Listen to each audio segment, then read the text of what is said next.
Amako aloha mahalo. E ho mai kai. Ike hale ame ke po imanu. Blessings to this place and all these people gathered here.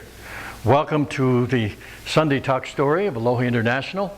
My name is Serge Kahili King. We also like to start with a blessing, and so I'm going to ask a couple of our staff to come up here and do something.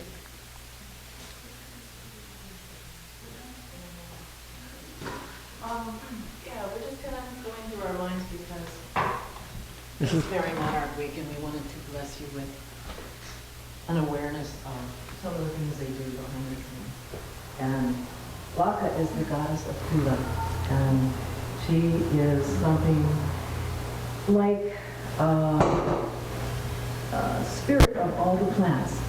But why is that important to hula? Because hula comes from the movement of the plants and the fragrance of the plants and the colors of the plants, the beauty of the plants. But also there's symbolic meaning in all the different kinds of plants. So maybe their color represents something, maybe their shape represents something. But to hula students, this is all very important because it shows them how to grow beautiful, how to grow strong, how to grow prolifically. So they are very dedicated to Laka, and many of the chants and dances of the Kahiko, the ancient style, will open with a chant to Laka. So I wanted you to know about her a little bit so you can feel, because we're here in the forest where she lives. And the chants, the traditional chants talk about her in her element, or as the element of plants. So this is good for you to know that that's where she lives, that's where she is. But also that she is the goddess of hula, but also healing, hula and ho'ola. So she is called upon for assistance to the hula dancer, but the healing practitioners. So they ask for her protection and her inspiration in these chants. And I think the last time Lois and I were together, we might have done this chant as well, but because of the Merry Monarch, this joyful time on this island, it's appropriate to reconnect to the spirit of all these beautiful plants and flowers, and especially with the sun that's out now, shining, helping the plants to grow, helping us to grow. So we didn't practice this, we're just gonna wing it. So. Take a deep breath and think of all those beautiful plants, the tall trees, the tiniest grasses, everything is alive today with the sun and with the spirit Laka. As we call to her, no hoana kia kua, kama hele hele. No hoana kia kua I kana.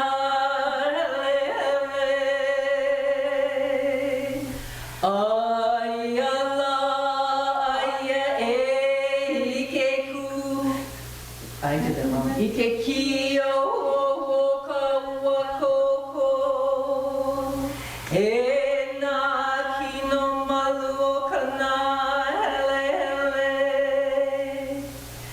e malu hoi no oe e laka I koku waku o makono.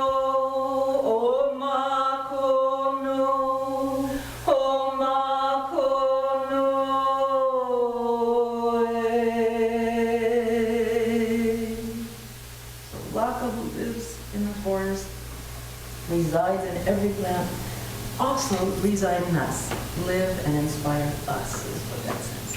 So, mahalo and mahalo to Laka for her blessing. mahalo. That was beautiful. This was Susan Patniu Floyd, who's our kumuhula, kumuhuna, kumulomi lomi, and Lois Stokes, who is our kumuhe is what I was about to say. Our kumuhe, which is a string figure teacher, and a kumuhuna, and a good healer. So, thank you very much. What we do here when we're going to have a topic to talk about, we like to start with a Hawaiian legend. Now, this is very appropriate, considering what has just passed, which is the Merry Monarch, and the chant about plants. because the figure we're going to talk about in Hawaiian legend is strongly associated with plants. And there was a chant, actually, or not chant, but a dance, last night I think it was, related to this particular character that we're going to talk about. Now, here we go. Ikawaka hiko, mamua loa o kapena kuke. Long before Captain Cook, once upon a time, there was a person who was a kapua, and his name was Kamapua. A kapua, some of you know, is a person with magical powers. And it's also a term that can be applied to a shaman, a Hawaiian-style shaman. Now, Kamapua as a name means pig child. And of course, in this story, we're going to talk about his birth, why he was given that name, some of his early adventures. Some people have heard about Kamapua in association with Pele, the volcano goddess, as a sometime lover, and associated with the rains and the green growing things. But we're going to tell, that was before this time. We're going to tell the very, very early story. Now, Kamapua was very famous as a kupua among Hawaiians, among the early Hawaiians especially, and many versions of the stories about him exist from every single island. He has many birthplaces, many different types of adventures, many different fathers and mothers, depending on the storyteller and depending on the version. So in this story, his mother was Hina, a very beautiful woman who came from Maui and the island. Okay, all right. His father was Kahiki'ula. He was the younger brother of the king of Oahu at that time, and the king actually was Olopana. And he wasn't supposed to be the father of Kamapua. King Olopana was supposed to be the father. When Hina and her family came to the islands, there were some very sacred well, not celebrations, but ceremonies going on in the temples. And there was a kapu time, which meant certain things had to be accomplished before anybody could do anything else. And so Olopana couldn't marry Hina until after all of these ceremonies had taken place. And so she was put in a special place. But Kahiki'ula, his younger brother, caught a glimpse of her and fell deeply, madly in love. Made his way to her place. She liked him also. And so they mated before all these ceremonies were finished. Well, that was a real no-no. But Olopana, of course, he was furious. This was a beautiful woman. He wanted her. And the problem was, because the sacred time of ceremony was broken, that is, something happened that messed it up, it had to be started all over again. That was Hawaiian tradition. Okay? So the king banished his brother and Hina and her whole family they lived on the southern shore of Oahu, and he banished them to the far northeast. Oahu, for some of you who don't know, not really a round island, but it sort of could be roundish. And so King Olopana and his people were down here in what is today maybe Eva and that sort of area. And he banished them all the way up north of Kailua, which is up the eastern coast, and to a place called Kaluanui, about 15 miles north. So they settled in there, and of course, they had to start from scratch. They had nothing. He was, the Kahiki'ula was kicked out of the family, and so they had to start doing this. Build taro patches and make their way, and struggle, hard struggle.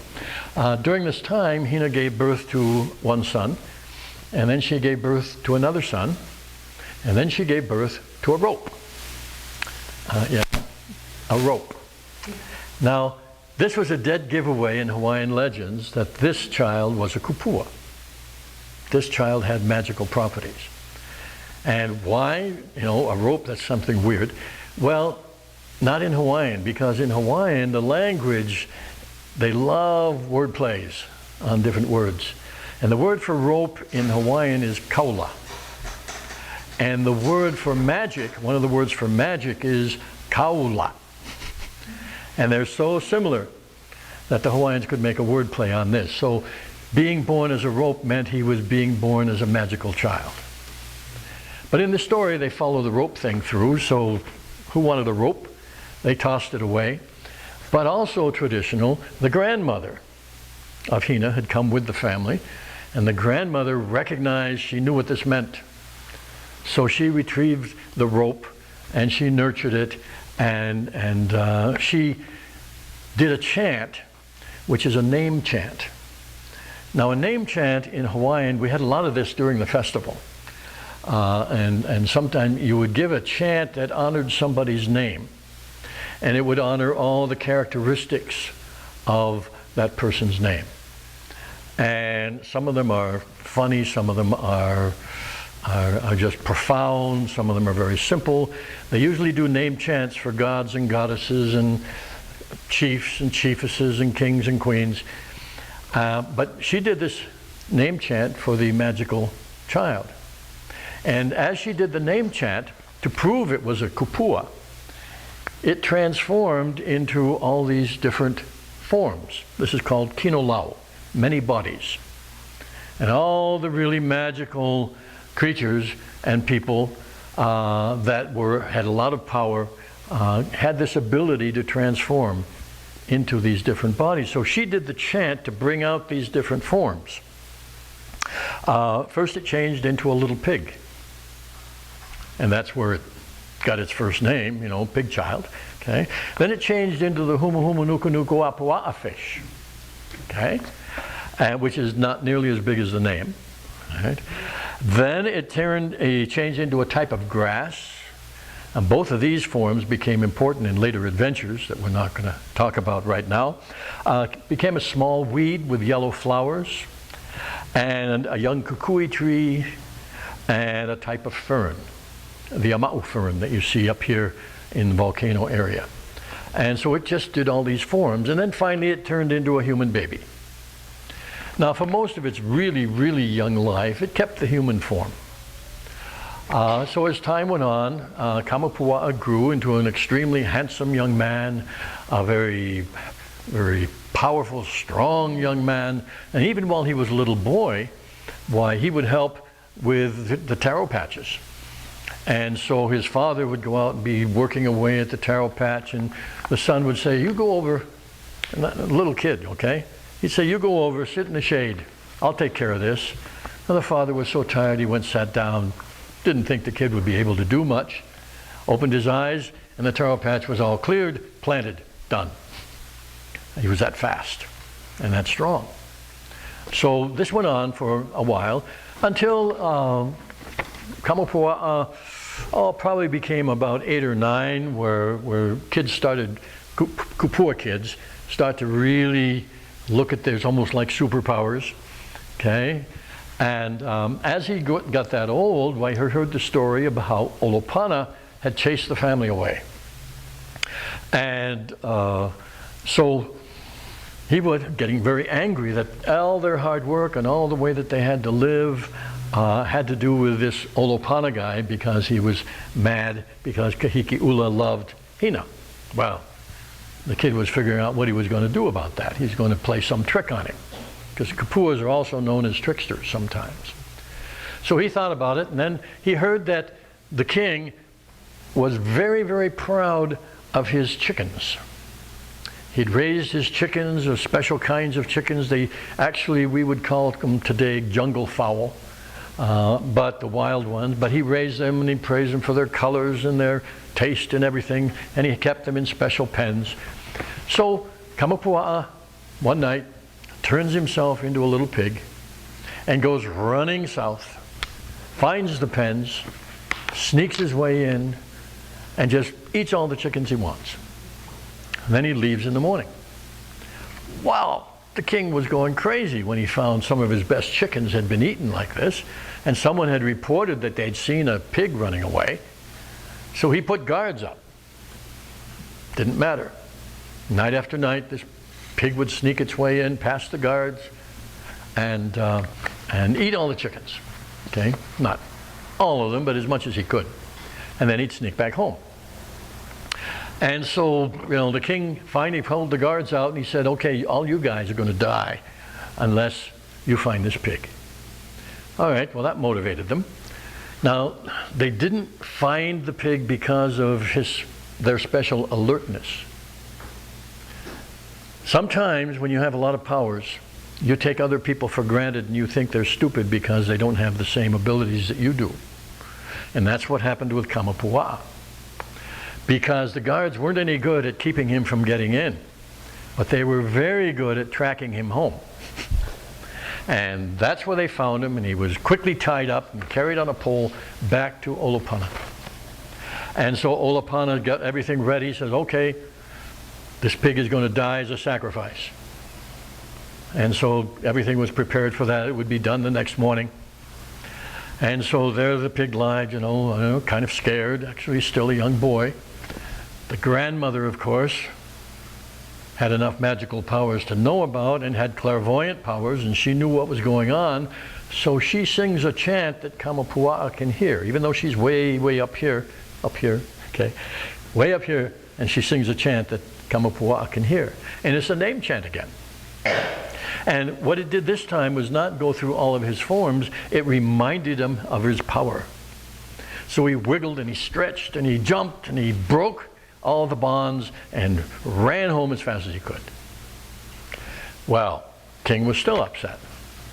So he sent a whole army, not only a whole army, but all the people of the area, and sent them forth with orders. Not only orders to kill the pig, but he led the whole procession. And they came up to Kailua, north, Kaluanui. So, meanwhile, of course, the family knew that this was happening, and so Kamapua'a stretched his body up this real steep cliff, and so the family could climb his nipples, because male pigs have nipples too, okay? So stretch it so the family could climb the nipples up to safety up in the uplands above the area. Now there's another version of the story that I'll just briefly mention. It says that he stretched another part of his anatomy across a gap to make a bridge, and the family walked across that. That's a different story, okay? So the family's safe, but they're up in the mountains. So he sent the people in the army up into the mountains to find him.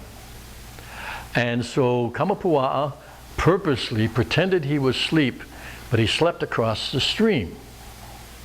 Now remember, he's powerful, even though he might be small, and he can stretch himself to look bigger. So he's stretched across the stream sleeping, and everybody's coming up, sneaking up on him, and they think they're going to get him. And just as they were about to grab him, he jumped up and laughed and allowed the whole flood to come over and drown everybody. Drowned everybody who'd come up there except one person. That one person was left so he could go down and tell the king. Well, the king had no army, he had no people there that he could do anything about, so he went back home. And family life went on again as normal. Well, finally, the king, a long time enough had passed. Kamapua'a was somewhat older, stronger, smarter, and so the family passed, and this time still somewhat smarter, not smart enough, because he sent spies up to find out where the pig slept, and then he sent up just enough people to find him while he was really sleeping, and like a troop of people, soldiers, and he stabbed him to death while he was sleeping in his pen.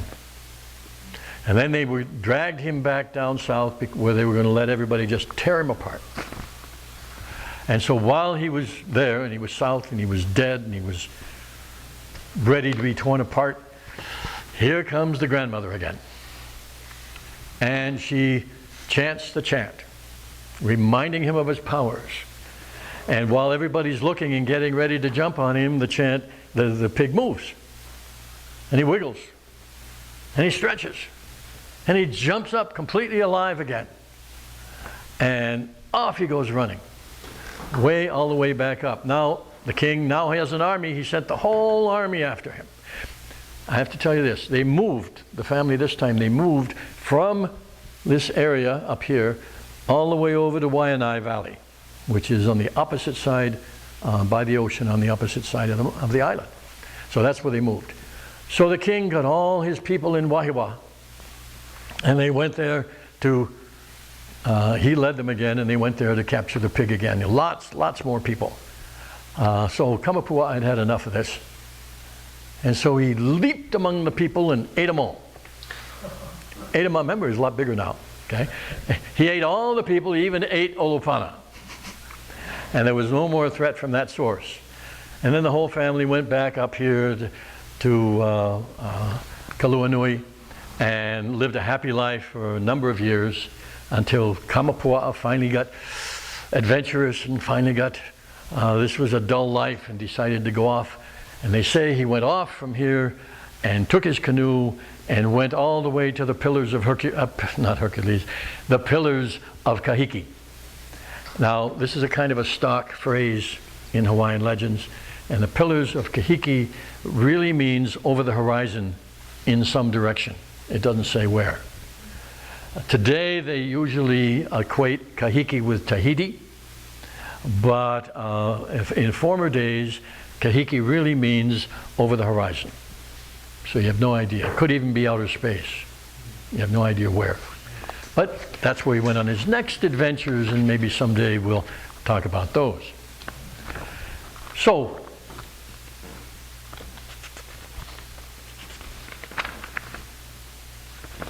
now we're going to get on to something different. I have to do my stock phrase finish. Pipi holo ke ka'ao. So ends the story. That's how a traditional way for the storyteller to finish. So now we're going to talk about the topic, which has some relationship to this. The topic is how to change habits. And how did this relate? Well, Kamapua'a was not only to be able to change his form, and in Hawaiian that's called ku'a. He was also able to change his habits, his mode of life, his patterns of living. Okay, moving from one place to another, doing farming, doing this and that. So he was able to change his patterns. In Hawaiian, this is called huli. And huli is the word that would be applied to changing a lifestyle or changing a habit that you have that you want to change. I have to say one word while it comes to mind. On the other side of that door in the Cooper Center bookstore, there's a little sign. And it says, you are what you repeatedly do. Excellence is not an act. It's a habit. Right. So I thought that's cool. To make all this very clear, when I'm talking about habits, I'm talking about personal behavior patterns of any kind and personal circumstances. Because, you know, I don't believe it's fair to say that when something's happened in somebody's life, whether it's a lack of prosperity or sickness or something like that, I'm not going to say they created that. That's silly. Personally, I might have used this term once in a while, but actually, creativity is a conscious act. And nobody in their right mind is going to create that consciously unless they have some real strong underlying reason. For the most part, we encounter circumstances. But I'm reminded of one of my favorite sayings, and I don't know who said it, but it said that you cannot control the wind, but you can adjust your sails. So even though you are in poor circumstances of some kind, you're participating in that, which means the only way to get out of that is to do something yourself differently. Okay? And that'll help change the circumstances.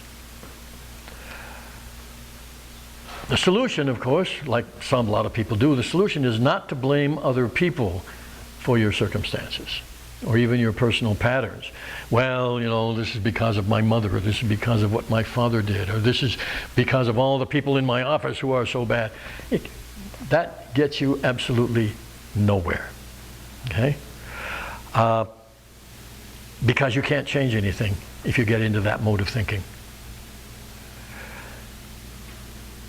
The solution to change is to change our own behavior in some way. And it's amazing, you know, if you want to change your life, there's a Chinese proverb, proverbs are just running through the mind right now, but there is a Chinese proverb that says, if you want to change your life, change 27 things in your house. Because it's saying that there is a relationship between us and our environment and how we act in our environment. And when you begin changing something, even cleaning house, fresh ideas come, new things happen, opportunities arise, because you've altered the patterns. Okay? Okay. So, the first most important thing in changing a habit is motivation. Now, that might seem obvious, but see, there's a problem with motivation because a lot of people don't really understand it. Because motivation has two parts, and both of them are equally important. The first part is the most familiar. The first part is the desire. You have to have a reason to want to change. Okay? There has to be something that you want more than what you have. Right? Very simple. This is usually called a motive, the reason why you do something. All right? Most commonly with people, as I found in counseling and teaching, is that most commonly people want to get away from some kind of pain. The pain of a relationship, the pain of poverty, the pain of illness. Most people have thinking, how can I get away from this? And that is a motivation. However, the problem is it's the weakest kind of motive. Now, why is that? Because you're constantly pushing against something from the present and the past and trying to move away from it, but you can't move away from it unless you're constantly thinking about it. And that puts up such a conflict and such tension that moving forward is extremely difficult.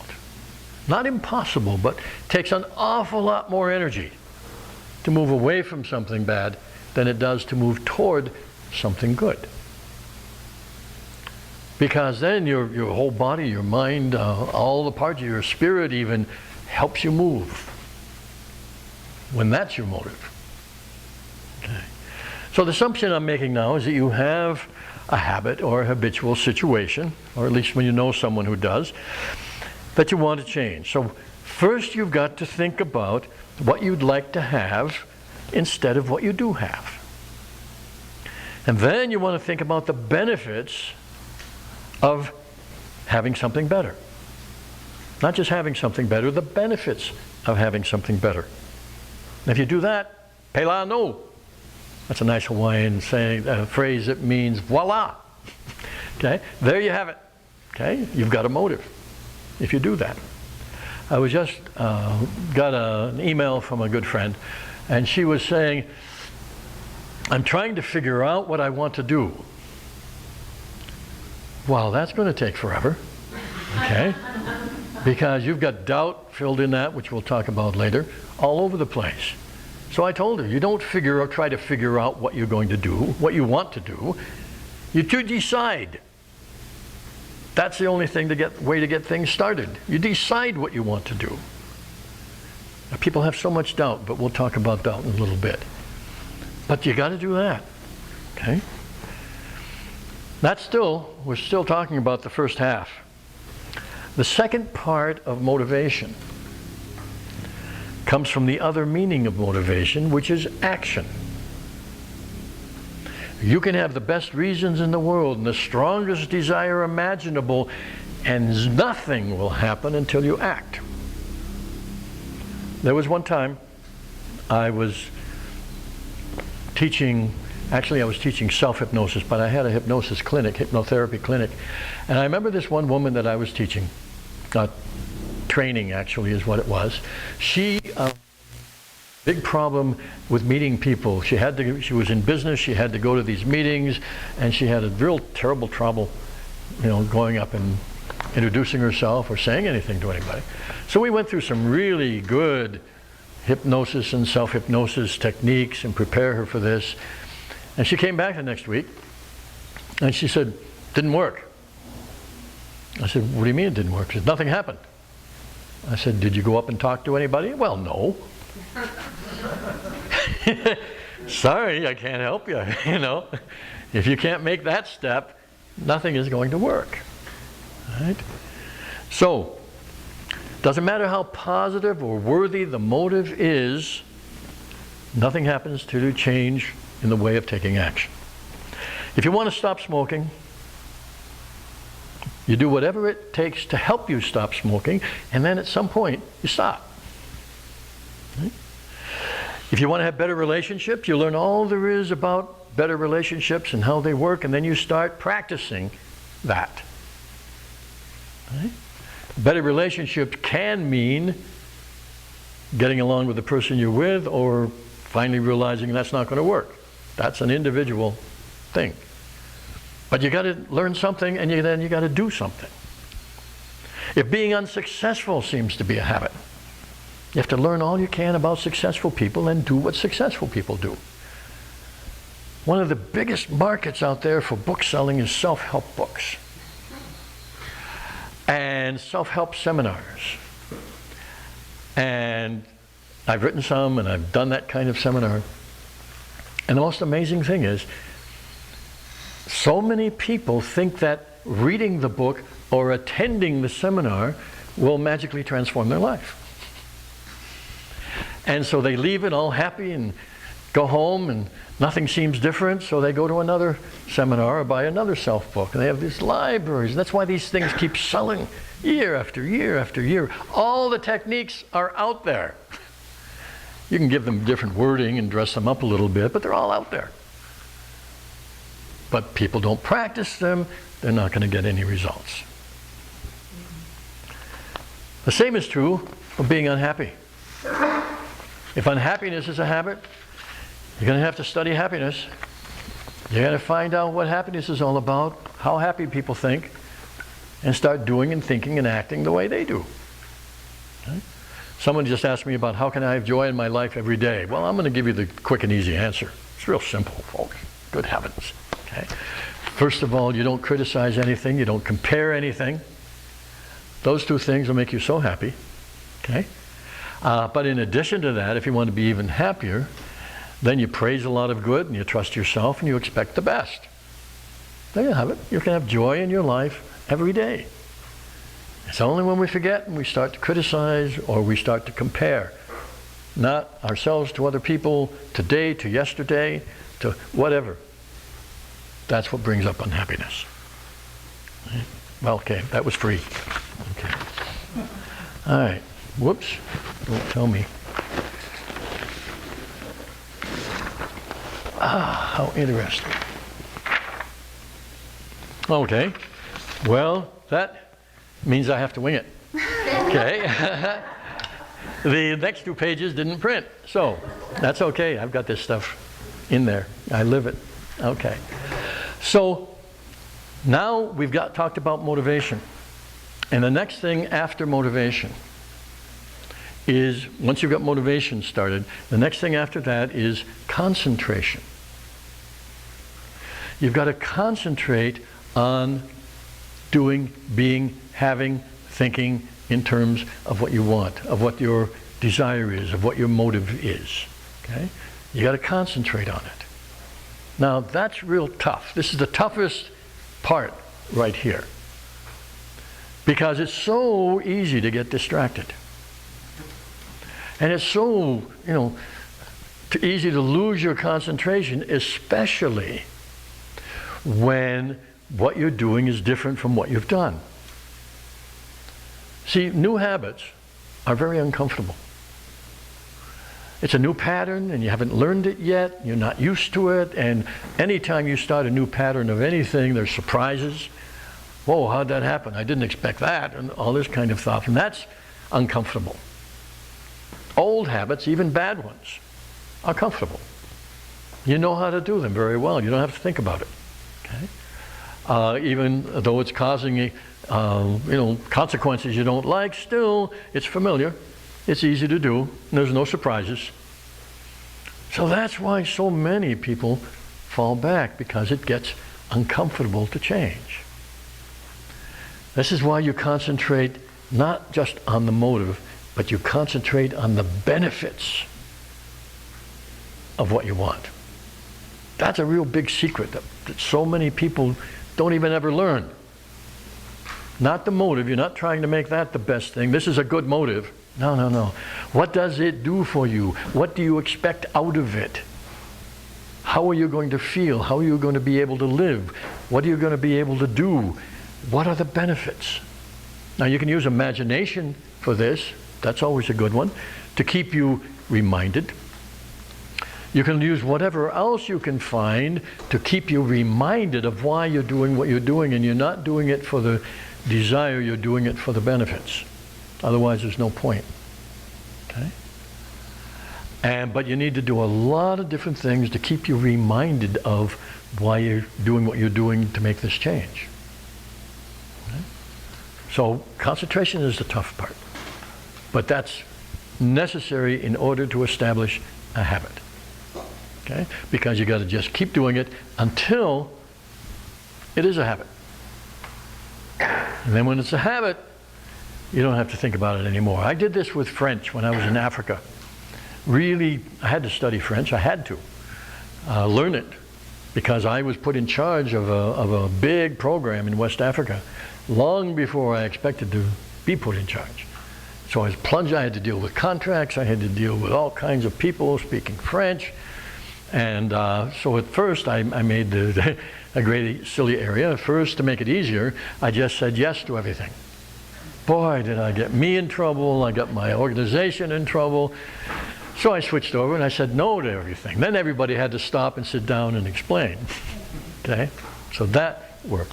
But still, I was in a situation, fortunately, where I didn't have a choice. I had to do it. So my concentration was absolutely necessary. But I got so good that I can remember I went to a party one time. It was a diplomatic kind of function. And I was talking to somebody, I don't remember who, and I saw some American friends of mine sitting on the couch. And I went over to talk to them. And so I'm starting to talk to them away about something or other, and they're all looking at me with these blank faces. And I suddenly realized I was talking in French.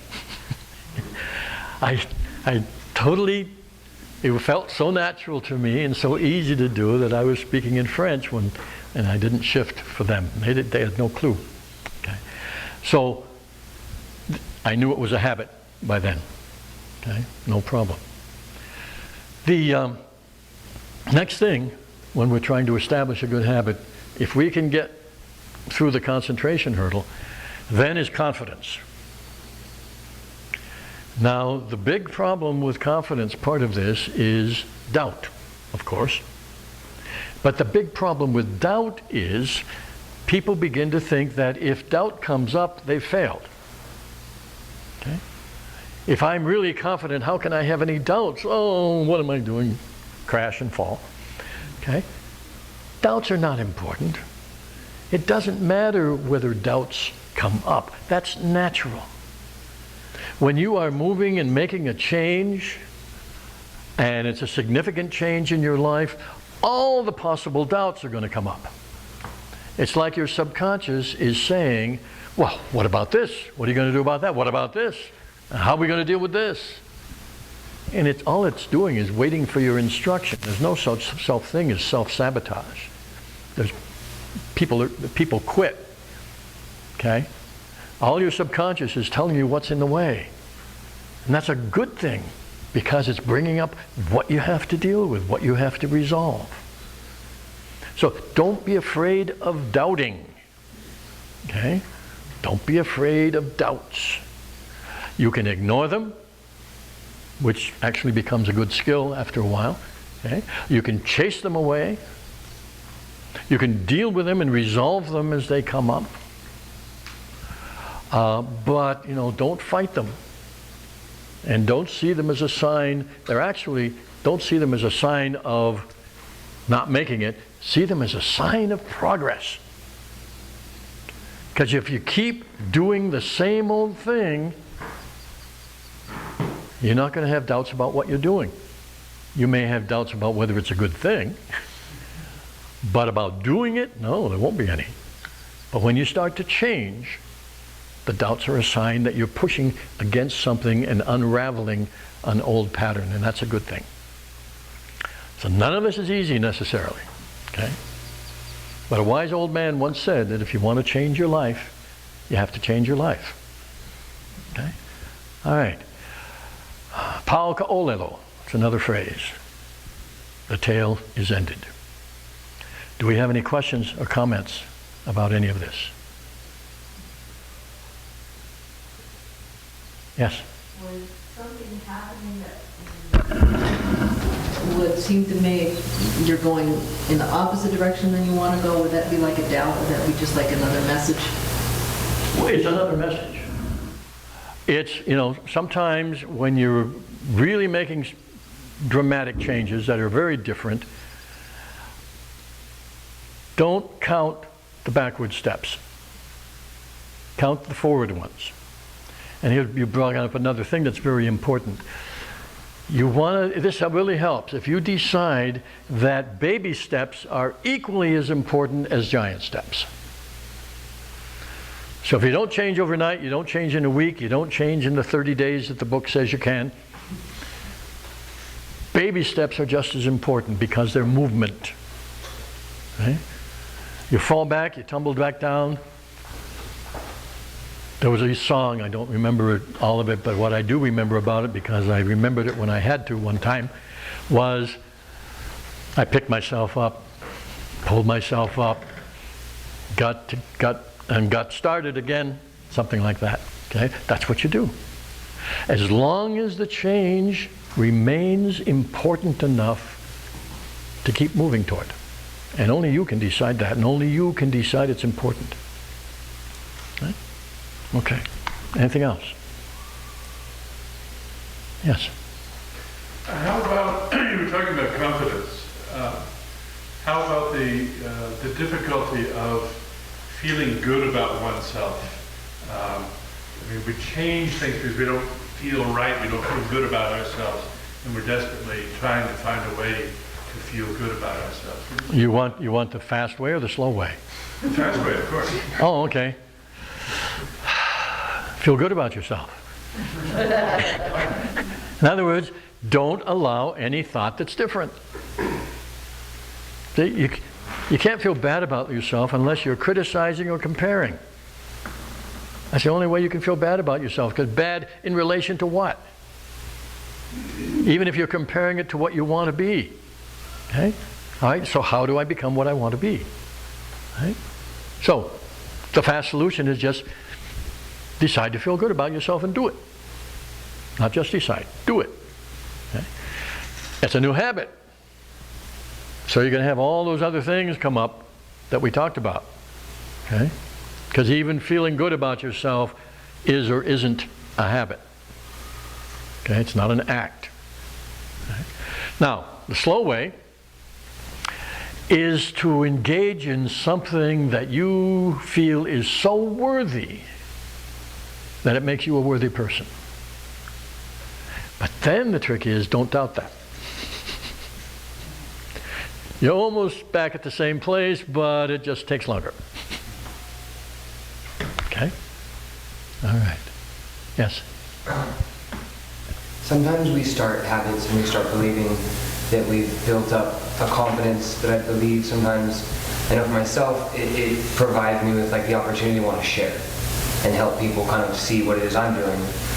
And I feel like at times it can be construed as I'm too confident or I'm... Okay, let's start right there. What does too confident mean? Well, for me, it means that the reactions I get at times are doubtful. Reactions from other people? Yeah. Oh, okay. That's just a question of communication. Okay?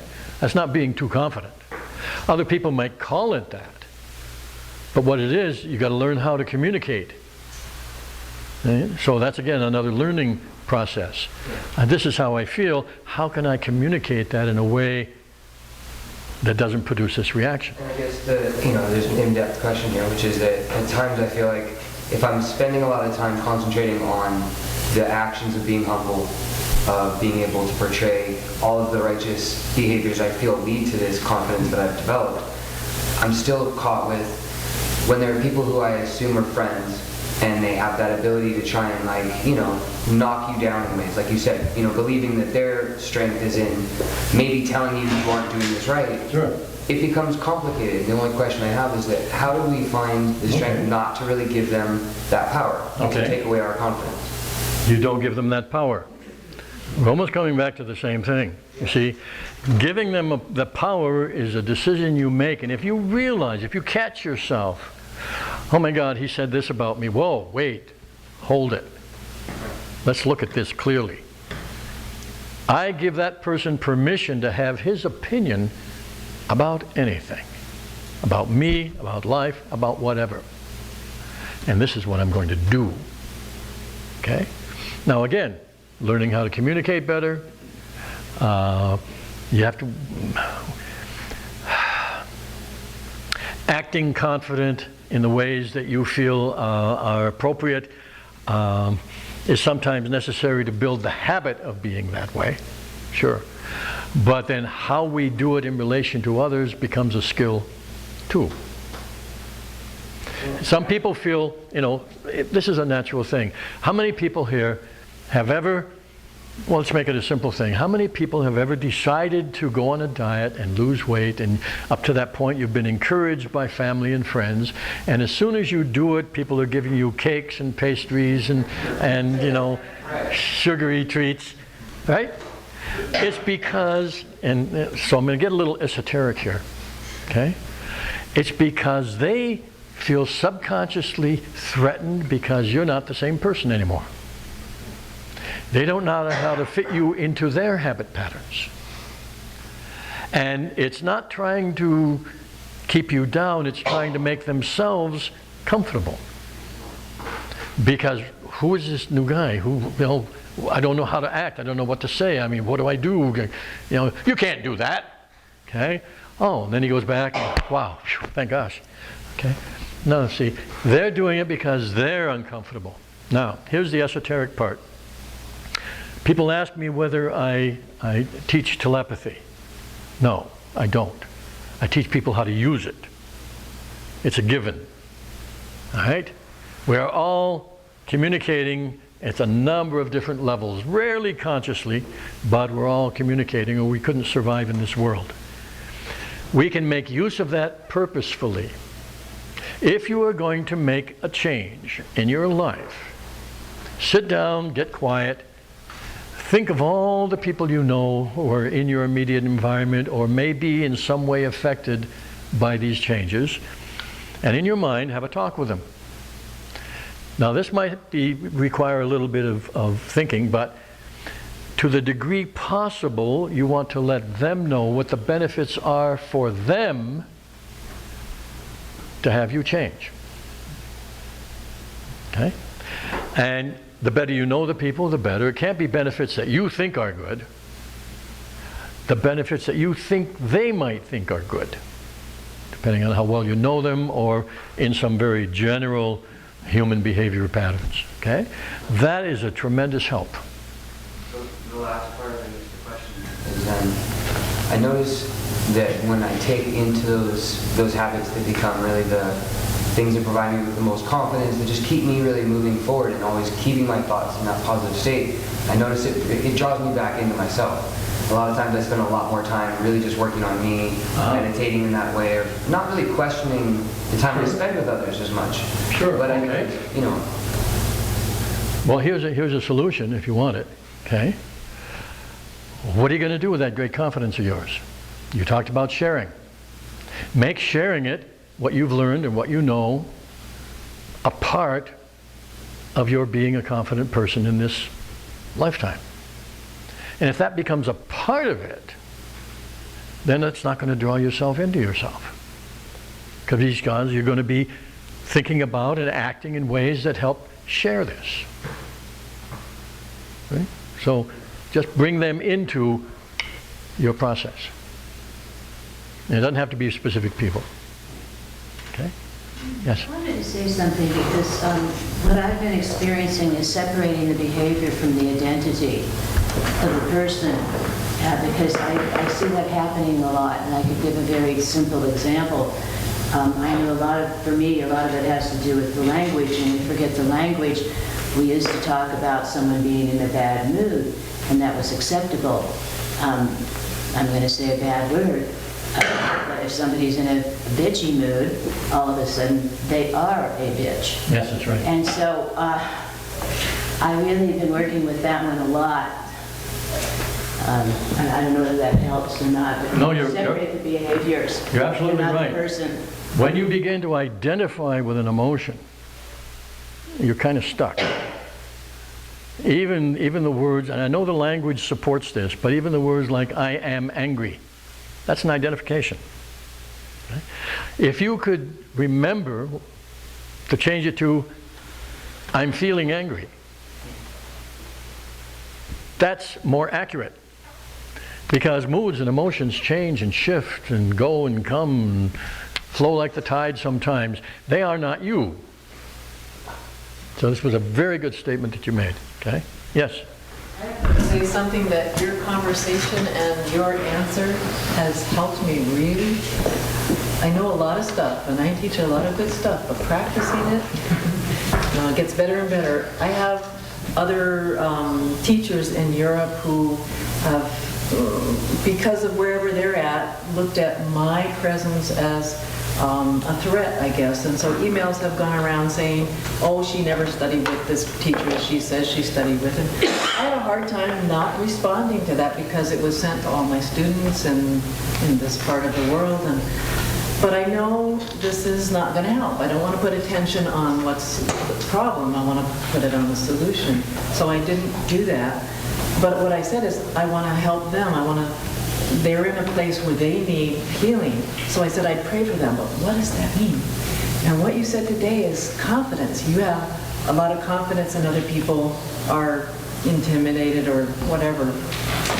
They need more confidence. These people who have to pull somebody else down to put themselves up, they just need more confidence. So now, instead of just saying I want to pray for them and that they have a good life and a prosperous life, what I got to do is they need confidence and just kind of like, well, see that in their life. Just it gives me something specific to work with. Very good. Very good. Thank you. All right. Stuart, please, is going to lead the blessing, lead the healing. We'll have the next talk story will be the first Sunday in May. Same place, same time, 1 o'clock, Cooper Center.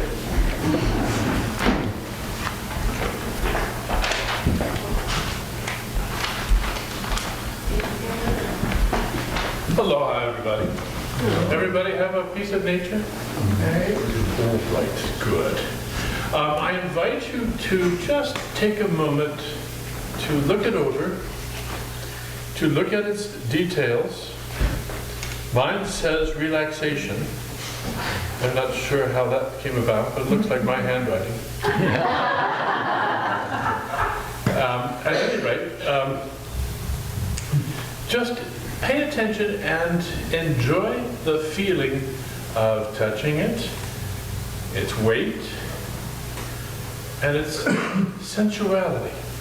So just take a moment to enjoy it. And I invite you to close your eyes for a moment and to allow this piece of nature that has some weight, some solidity, solidness, to remind you of the solidness of your core. That you are solid. And in spite of all the changes that are going on, you have a solid core that you can tap into anytime you need to. But as we go through our changes, as we change our habits, there's a lot of change in our lives. and a lot of change in how we view ourselves. And very often we resist this change. And so there's a little bit of healing to be done around all these changes that we make intentionally or that we have thrust upon us. And in the course of our changes, it can be painful. And so let's take a little moment to give ourselves permission to change, to become different people, at least in many aspects. Permission to not be who we were before. We don't owe yesterday anything, and we can be grateful for what we had. But things are changing,